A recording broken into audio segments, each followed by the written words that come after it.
مجھے دیکھتے ہی خالہ نے اپنے اوپر چادر ڈالی اور گھبراتے ہوئے کہنے لگی، تو یہاں کیا کر رہا ہے؟ ابھی تک سویا نہیں؟ میری تو زبان تالو سے چپک گئی تھی، کیونکہ خالہ کمرے میں اکیلی نہیں تھی بلکہ ان کے ساتھ کوئی اور بھی موجود تھا۔ میں نے لڑکھڑاتے لہجے میں خالہ سے پوچھا کہ یہ کون ہے اور آپ لوگ کیا کر رہے ہیں؟ میری بات سن کر میری خالہ میرے قدموں میں بیٹھ گئی اور کہنے لگی، میں تجھے خدا کا واسطہ دیتی ہوں، یہ بات تو کسی کو نہ بتانا۔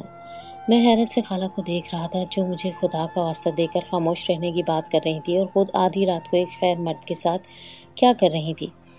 خالہ کہنے لگی، میں تجھے سب کچھ بتا دوں گی، لیکن تو مجھ سے وعدہ کر کہ تو کسی کے آگے اپنی زبان نہیں کھولے گا اور اس سچ کو اپنے سینے میں دفن کر لے گا۔ خالہ نے میرا ہاتھ کھینچ کر مجھے کمرے میں کیا اور کمرے کا دروازہ بند کر دیا۔ وہ شخص بھی اندر ہی موجود تھا جس کے ساتھ خالہ بستر میں تھی، اور اس کے بعد جو کچھ خالہ نے مجھے بتایا اس پر یقین کرنا میرے لیے ناممکن تھا۔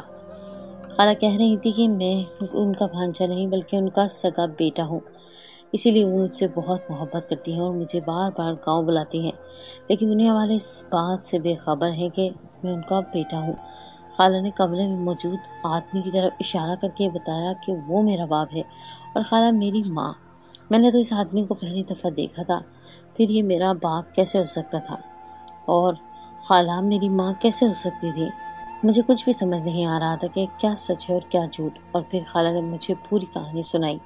خالہ نے بتایا کہ انہوں نے اپنی پسند سے شادی کی تھی اور پھر وہ رخصت ہو کر خالو کے ساتھ ان کے آبائی گھر گاؤں آ گئی تھی۔ خالہ اور خالو ایک ساتھ بہت خوش تھے، خدا نے انہیں بیٹے اور بیٹی سے نوازا تھا، لیکن ان کی زندگی میں کوئی پریشانی نہیں تھی۔ پھر چودھری صاحب کی بری نظر ان کے رشتے کو کھا گئی۔ چودھری صاحب نے خالو کے ساتھ مل کر کوئی کاروبار شروع کیا اور جان بوجھ کر خالو کو پوری طرح ڈبو دیا۔ نہ صرف خالو کا سرمایہ ڈوب گیا تھا بلکہ وہ چودھری صاحب کے قرضدار بھی ہو گئے تھے۔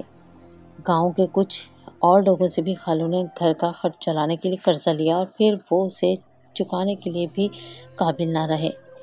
چودھری صاحب کی نظر خالو کی زمینوں پر تھی، اسے انہوں نے بہت آسانی سے قرضے کی وصولی کے نام پر ہتھیا لیا تھا، لیکن اس کے باوجود بھی نہ ہی چودھری صاحب کا سارا قرض اتر چکا تھا اور نہ ہی گاؤں والا کا۔ ہر کوئی دروازے پر کھڑا ہو کر پیسوں کا تقاضا کرنے لگا اور خالو کے ساتھ ساتھ خالہ اور بیٹی روبینہ باجی بھی لوگوں کے اتاب کا شکار ہونے لگیں۔ خالو کے پاس بیچنے کے لیے کچھ بھی نہیں تھا، لیکن لوگ ان کا پیچھا چھوڑنے کو تیار نہیں تھے۔ تنگ آ کر خالو نے نہر میں کود کر خودکشی کر لی۔ جب لوگوں کو پتہ چلا کہ خالو زندہ نہیں رہے تو سب ہی لوگ خاموش ہو گئے اور پھر کسی نے اپنے پیسوں کا تقاضا نہیں کیا، بلکہ چودھری صاحب تو خالہ اور بچوں کا بھی خیال رکھنے لگے۔ ان کی نظر خالہ کے لیے ٹھیک نہیں تھی، لیکن اب وہ پیسوں کا تقاضا نہیں کرتے تھے اور یہی بات خالہ کے لیے بہت تھی، لیکن قدرت کو کچھ اور ہی منظور تھا۔ خالو کے انتقال کے پورے 2 ہفتے بعد ایک رات اچانک ہی خالو گھر آ گئے۔ دراصل انہوں نے نہر میں کود کر جان دینے کی کوشش تو کی تھی، لیکن خدا جانے ان کی زندگی بھی مزید رکھی تھی اور انہیں اگلے گاؤں والوں نے بچا لیا تھا۔ اور جب وہ پوری طرح ٹھیک ہو گئی تو رات کے اندھیرے میں گھر لوٹ آئے۔ خالہ نے جب خالو کو بتایا کہ لوگ اب پیسوں کا تقاضا نہیں کرتے اور چودھری صاحب نے بھی مالی طور پر مدد کرنی شروع کر دی ہے، تو خالو کو یہی بہتر لگا کہ لوگوں کو ان کی موجودگی کے بارے میں کچھ نہ بتایا جائے۔ اسی طرح خالو کچھ دیر خالہ کے ساتھ گزار کر واپس لوٹ گئے اور خالہ نے روبینہ باجی کو بھی اس بات کا علم نہ ہو سکا کہ ان کا باپ زندہ ہے۔ خالو کو ڈر تھا کہ کہیں روبینہ باجی یہ بات کسی کے آگے بیان نہ کر دیں، اسی لیے خالہ نے روبینہ باجی کو یہ بات نہ بتائی۔ خالو اکثر ہی راتوں کو سب سے چھپ کر گاؤں آتے اور خالہ سے ملاقات کر کے چلے جاتے تھے۔ انہیں لگا تھا کہ یہ بات کبھی کسی کو پتہ نہیں چل سکے گی، لیکن قسمت میں کچھ اور ہی لکھا تھا۔ اب پورے 4 سال بعد اچانک ہی خالہ حاملہ ہو گئی تھی، اور جب خالہ کو اس بارے میں پتہ چلا تو ان کے ہوش اڑ گئے، کیونکہ گاؤں والے یہی جانتے تھے کہ میری خالہ ایک بیوہ عورت ہے۔ ایسے میں اگر کسی کو خالہ کے حاملہ ہونے کی خبر ملتی تو گاؤں والے خالہ کو بدکردار ٹھہرا کر انہیں گاؤں سے نکال دیتے۔ رب روبینہ باجی بھی 12 سال کی ہو رہی تھی اور ایسے میں خالہ خود کو بدکردار نہیں کہلانا چاہتی تھی اور نہ ہی یہ چاہتی تھی کہ روبینہ باجی کے جوان ہونے کے بعد اس کے رشتے میں کوئی مسئلہ آئے۔ اس لیے 3-4 مہینے گاؤں میں گزارنے کے بعد میری خالہ اماں کی بیماری کا بہانہ کر کے شہر چلی گئیں اور سارا وقت وہیں گزار کر میری پیدائش کے بعد مجھے میری ماں یعنی اپنی بہن کی گود میں ڈال کر واپس آ گئیں۔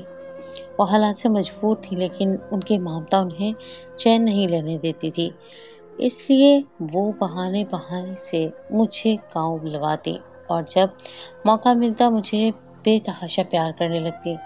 خالہ کہہ رہی تھی کہ میں ان کا چھوٹا اور لاڈلا بیٹا ہوں، لیکن یہ بات آج تک وہ کبھی کھل کر کہہ نہیں سکی۔ آج بھی خالو گاؤں والوں اور چودھری صاحب کے قرضدار ہیں، اور اگر یہ بات چودھری صاحب کو پتہ چلی کہ خالو زندہ ہے تو وہ ایک دفعہ پھر ہمارا جینا دوبھر کر دیں گے۔ وہ شخص جو کمرے میں موجود تھا وہ خالہ کا شوہر یعنی میرا باپ تھا، اور یہ بات میرے لیے کسی قیامت سے کم نہ تھی کہ آج تک میں اپنے اصلی ماں باپ سے ہی انجان رہا تھا، کیونکہ خالہ کہہ رہی تھی کہ گاؤں کے چودھری صاحب اکثر ہی انہیں راستے میں مل جاتے ہیں اور عجیب طرح کے سوالات کرتے ہیں، لیکن خالہ کو مجبور انہیں برداشت کرنا پڑتا ہے۔ میری آنکھوں میں آنسو آ رہے تھے۔ خالہ مجھے سینے سے لگائے بے تحاشا پیار کرتی رہی تھی۔ میں نے خالہ سے پوچھا کہ آخر کب تک آپ کی ایسی زندگی گزارے گی؟ خالہ روتے ہوئے کہنے لگی کہ وہ خود بھی نہیں جانتی۔ روشنی ہونے سے پہلے ہی خالو واپس لوٹ گئے تھے اور آنے والا سورج پوری طرح روشن ہو گیا تھا۔ میں جو اپنی خالہ کو کردار سمجھ رہا تھا، وہ بیچاری تو حالات کی ماری تھی، جو دنیا کے آگے کھل کر یہ بھی نہیں کہہ سکتی تھی کہ میں ان کا جائز بیٹا ہوں۔ 2 مہینے کی چھٹیاں میں نے خالہ کے ساتھ بہت ہی محبت سے گزاری، کیونکہ اب میں جان گیا تھا کہ وہ سمجھداری مجھ پر کیوں اس قدر ٹوٹ کر محبت نچھاور کرتی ہیں۔ خالہ بھی تنہائی میں مجھے ایسے ہی محبت کرتی، اور اب مجھے ان سے چڑ نہیں آتی تھی بلکہ خوشی کا احساس ہوتا تھا۔ حالانکہ خالہ کہہ رہی تھی کہ ٹھیک وقت آنے پر وہ روبینہ باجی کو بھی اس حقیقت کے بارے میں بتا دیں گی کہ وہ یتیم نہیں ہے بلکہ ان کا باپ زندہ ہے۔ میرے لیے رشتوں کے مطلب بدل کر رہ گئے تھے۔ میری خالہ نہیں بلکہ سگی ماں بن گئی تھی، اور میری خالہ نے مجھے ایک سگی ماں بن کر پالا تھا۔ میں آج بھی سوچتا ہوں کہ ہم کیسے لوگوں کے درمیان رہتے ہیں جو مرے ہوئے انسانوں کے ساتھ تو ہمدردی رکھتے ہیں لیکن زندہ انسانوں کو جینے نہیں دیتے۔ میں نے خالہ سے کہا کہ وہ چپکے سے گاؤں چھوڑ دیں اور شہر آ جائیں، خالو بھی وہیں آ جائیں تاکہ سب اکٹھے رہ سکیں، لیکن خالہ نے بتایا کہ اس گاؤں میں رہتے ہوئے ان کی عزت محفوظ ہے، کیونکہ چودھری کی پوری عزت ان پر ہے، لیکن گاؤں والے خالہ کی بہت عزت کرتے ہیں اور چودھری ان پر ہاتھ نہیں ڈال سکتا۔ لیکن اگر وہ اس گاؤں سے باہر چلی گئی کسی اور شہر یا کسی اور گاؤں، تو وہاں خالہ کو کوئی نہیں جانتا ہوگا اور چودھری ان پر کوئی حملہ کر سکتا ہے یا روبینہ باجی یا خالہ کو نقصان پہنچا سکتا ہے۔ اس لیے خالہ اپنی اور روبینہ باجی کی عزت بچانے کے لیے گاؤں میں رہ رہی تھی، اور اپنے گھر والوں کو مشکلات سے بچانے کے لیے خالو ابھی بھی آدھی رات کو ہی گھر آتے ہیں۔